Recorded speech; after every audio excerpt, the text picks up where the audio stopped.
बताना चाहूंगा कि आज आपने देखा होगा एक वीडियो जो एक भर्ती फसाऊ गैंग का सरगना है और उसका नाम ही मैंने रख दिया भर्ती फसाऊ गैंग का सरगना।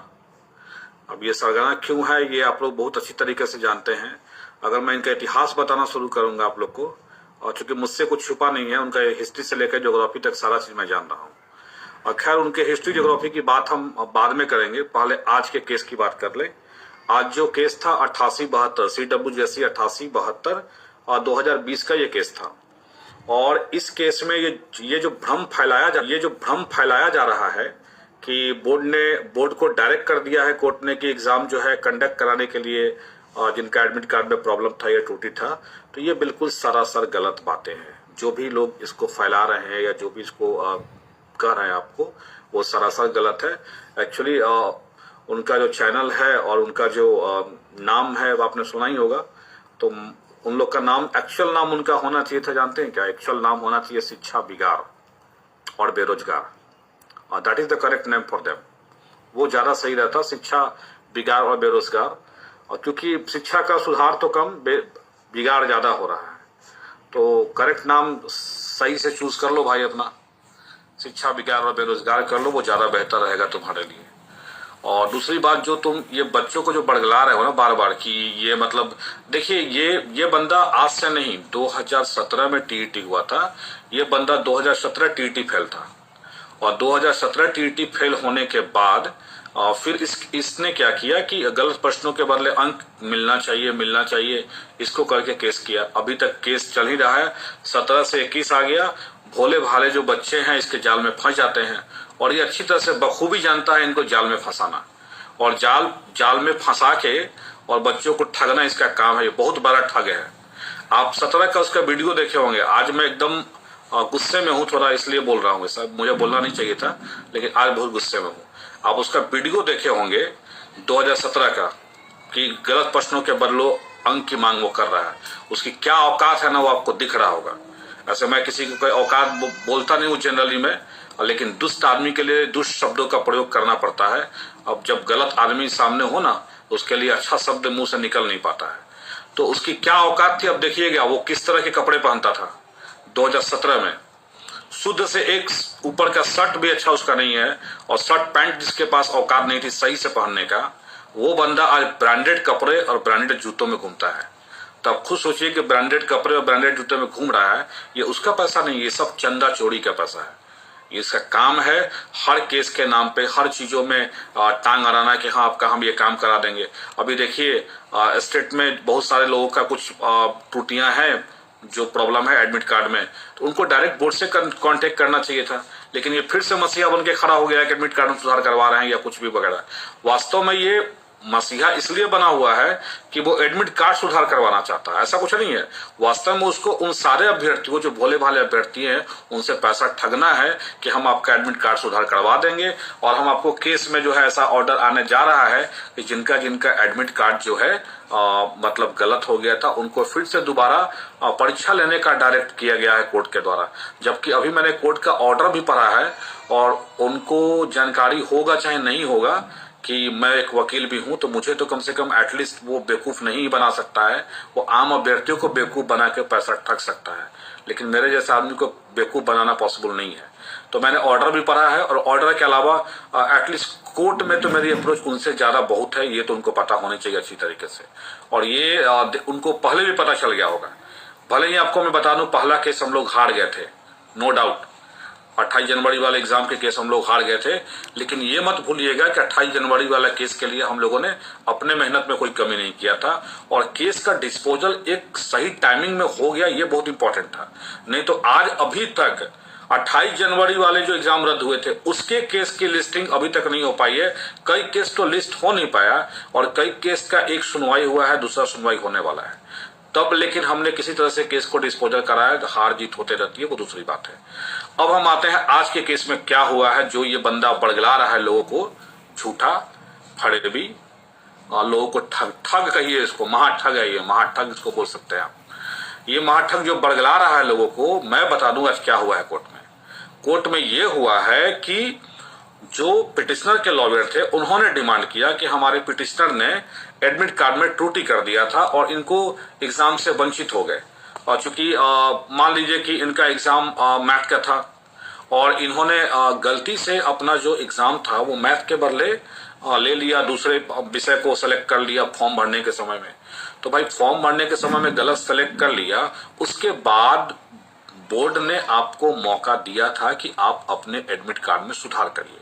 और बोर्ड ने ये मौका एक बार नहीं दिया था, बोर्ड ने ये मौका 2 बार 3 बार 4 बार मौका आपको दिया है कि आप अपने एडमिट कार्ड में सुधार करिए। तो पिटिशनर के जो वकील की ये डिमांड था कि एडमिट कार्ड में सुधार नहीं कर पाए और चूंकि इनका गलत एडमिट कार्ड था तो इसलिए इनको दोबारा एग्जाम देना चाहिए। तो पहली बात तो ये जान लीजिए legal point, first legal point कि आप एक टीचर बनने जा रहे हैं और आपको 3 बार ऑप्शन दिया गया था कि आप अपने एडमिट कार्ड को सुधार करिए। आप 3 बार में अपना एडमिट कार्ड सुधार नहीं कर पा रहे हैं, इसका मतलब आप कितने केयरलेस हैं। यानी आप बच्चों को क्या केयर करिएगा कि जो आदमी अपना एक फॉर्म सही से नहीं भर पा रहा है और फॉर्म भी भर रहा है तो गलतियां कर रहा है और बोर्ड आपको 2 बार 3 बार मौका दे रहा है कि अपने एडमिट कार्ड में सुधार करवाइए और तब भी आप सुधार नहीं कर पा रहे हैं। आप कहोगे कि एक बार जो है बोर्ड का जो वेबसाइट था वो क्रैश कर गया था और जिस कारण से मैं अपना एडमिट कार्ड सुधार नहीं कर पाए।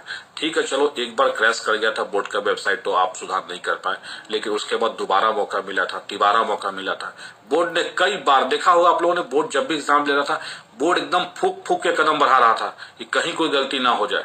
लेकिन जो लोगों का आदत है केस करना, फंसाना, आज वो समझ रहे हैं आज उनको क्या हुआ, पास करे फेल किए क्या किए। अब वो तो पीडीएफ बना के एडिट करके हम भी लगा सकते हैं यूट्यूब पे कि हम पास कर गए हैं, लेकिन वास्तव में जो बंदा पास करेगा ना वो डायरेक्ट पोस्ट करेगा अपना रोल नंबर के साथ। मैंने पोस्ट कर दिया है ग्रुप में, कोई भी आदमी चेक कर सकता है और मेरा रोल नंबर भी दिया हुआ है और मेरा डेट ऑफ बर्थ भी दिया हुआ है कि मेरा रिजल्ट क्या है। लेकिन जो फेल बंदा होगा ना वो एडिट करके भी डाल सकता है कि हाँ हम ये पास कर गए हैं। तो सीधा सा सवाल है कि आज के केस में यही हुआ, पिटिशनर के वकील ने ये डिमांड किया लेकिन अपोज करने वाले बोर्ड के वकील ने अपोज किया कि फर्स्ट बार तो ये है कि ये री एग्जाम हो रहा है 28 जनवरी वाले एग्जाम का। तो जब ये 28 जनवरी वाले एग्जाम में पार्टिसिपेट ही नहीं किए हैं तो इस री एग्जाम में पार्टिसिपेट करने का तो कोई सवाल ही नहीं उठता इनका। दूसरा बात ये था कि बोर्ड का तर्क ये भी है कि आपको मौका 3 बार 4 बार 5 बार दिया गया था और तब भी आपने अपना एडिट नहीं करे तो हम एक आदमी के लिए तो परीक्षा कंडक्ट कराएंगे नहीं, या एक आदमी हो या 50 आदमी हो या 100 आदमी हो। अब ऐसे अगर हम परीक्षा कंडक्ट कराते रह गए तो बोर्ड जो है हर बार कुछ ना कुछ नया लेके कुछ लोग पहुंच जाएंगे। एक्चुअल में ये लोग मिस इंटरप्रेट कर रहे थे कोर्ट को कि 106 केस में जो ऑर्डर हुआ है, 106 केस वाला जो ऑर्डर हुआ था उसमें बोर्ड ने खुद स्वीकार किया था उनके एग्जाम लेने की कोर्ट के रुख को देखते हुए। तो ये लोग कोर्ट को मिस इंटरप्रेट करना चाह रहे हैं कि 106 वालों के साथ इनका भी एग्जाम लेना चाहिए क्योंकि इनका केस 106 वाले केस से मिलता जुलता है, जबकि 106 वाले विद्यार्थियों के केस इनके केस से बिल्कुल ही डिफरेंट है। इसलिए एग्जाम लेने का एग्जाम इन लोग की नहीं होने जा रही है। और इन केस अगर एग्जाम होता भी है तो 106 अभ्यर्थियों के साथ एग्जाम होगा, मुझे ऐसा नहीं लग रहा है।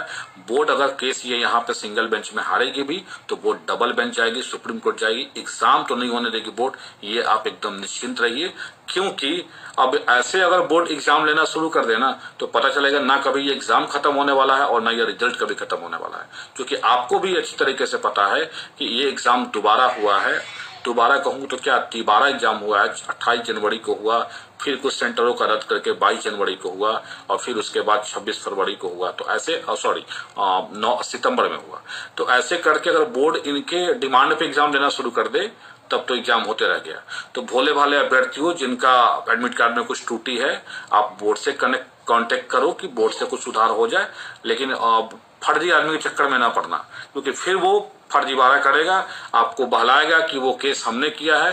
पहली बात आपको एक बात और बता देते हैं, ये जो 88-72 जो केस आज हुआ भी है आपको, ये 88-72 केस संतोष वर्मा का किसी का केस है और इसके एडवोकेट हैं सुरेंद्र कुमार सिंह। आई थिंक ये बक्सर के साथ रहने वाले हैं। मैं पूरे डिटेल्स उनके बारे में नहीं जानता एक्चुअल में, लेकिन ये केस नीरज के द्वारा नहीं कराया गया है, ये बात आप जान लीजिए स्पष्ट रूप से। नीरज बस क्या करेगा, अब वो शो करेगा कि ये केस मैंने करवाया था और लोगों को बरगलाएगा कि चलिए हम आपका भी एडमिट कार्ड सुधार करवा देंगे, आपकी भी परीक्षा हम दोबारा हो जाएंगे। लेकिन मैं आपको लिख के दे देता हूं और ऑन स्क्रीन ऑन लाइव ये बात बोल रहा हूं, दोबारा एग्जाम उन लोग की नहीं होने वाली है किसी हाल में। अगर बोर्ड हार भी गया तो बोर्ड डबल बेंच भी जाएगी, छोड़ेगी नहीं, बिकॉज बोर्ड के पास ऑप्शन नहीं है। क्यों ऑप्शन नहीं है? क्योंकि बोर्ड ऑलरेडी कई विषयों का रिजल्ट दे चुका है।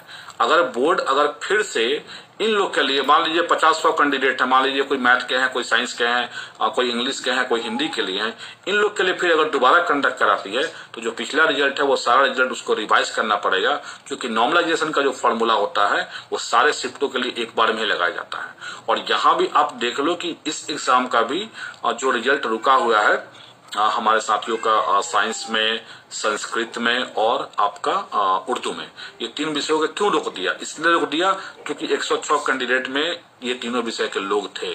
और मैं उन साथियों से कहूंगा निराश होने की जरूरत नहीं है, थोड़ा इंतजार आपका लंबा बढ़ गया है, इसमें कोई दो राय नहीं है, लेकिन हम लोग आपके साथ हैं, हमेशा पहले भी थे, आपके साथ अभी भी हैं। और इंतजार कीजिए, एग्जाम आपकी एकदम बिल्कुल समय से होगी।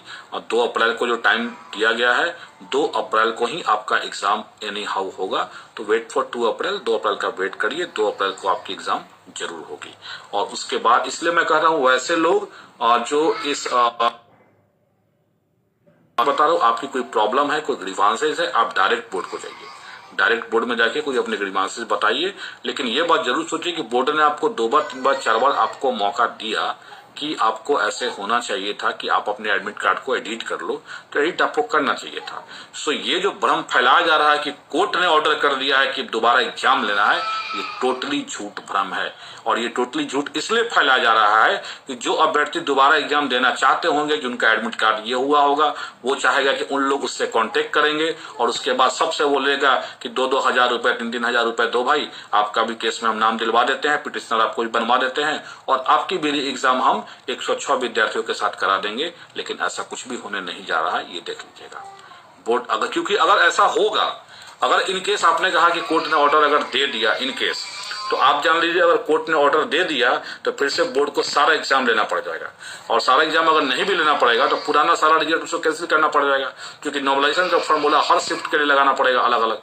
तो कैसे हुआ कि मैथ वाले का फिर से दोबारा एग्जाम, ये पॉसिबल नहीं है। मैथ का ऑलरेडी रिजल्ट आ चुका है, सो इट्स नॉट पॉसिबल, किसी भी हाल में ये पॉसिबल नहीं हो सकता है।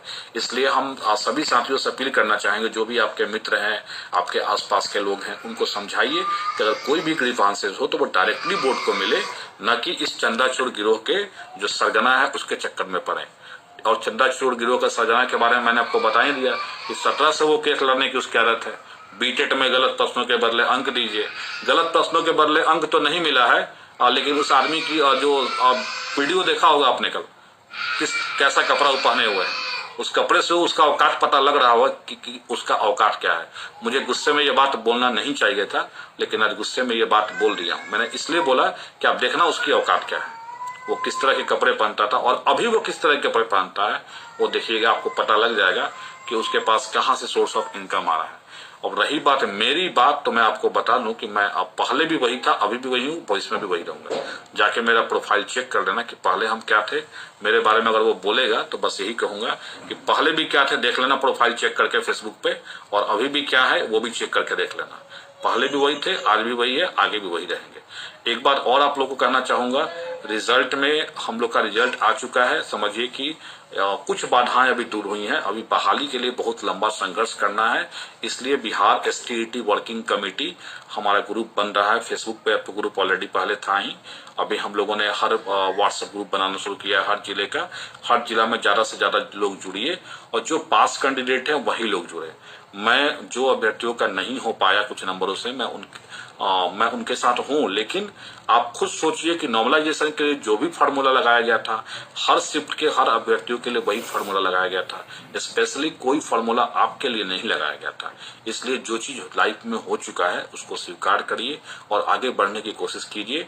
33,000 वैकेंसी और भी आने वाली है। जब तक ये क्लियर नहीं होगा, आई डोंट थिंक कि 33,000 वैकेंसी आएगी। तो सो फोकस करिए फ्यूचर के लिए कि आगे जो वैकेंसी आ रही है उसके ऊपर हम ध्यान दें। ज्यादा से ज्यादा इस वीडियो को शेयर करें ताकि चंदाचोर जो है उसके पास तक ये वीडियो पहुंचे और जो आम अभ्यर्थी है वो कम से कम ठगी के शिकार होने से बच जाए। ऐसे ठगों के चक्कर में ना पड़िए आप लोग, इसी में भलाई है।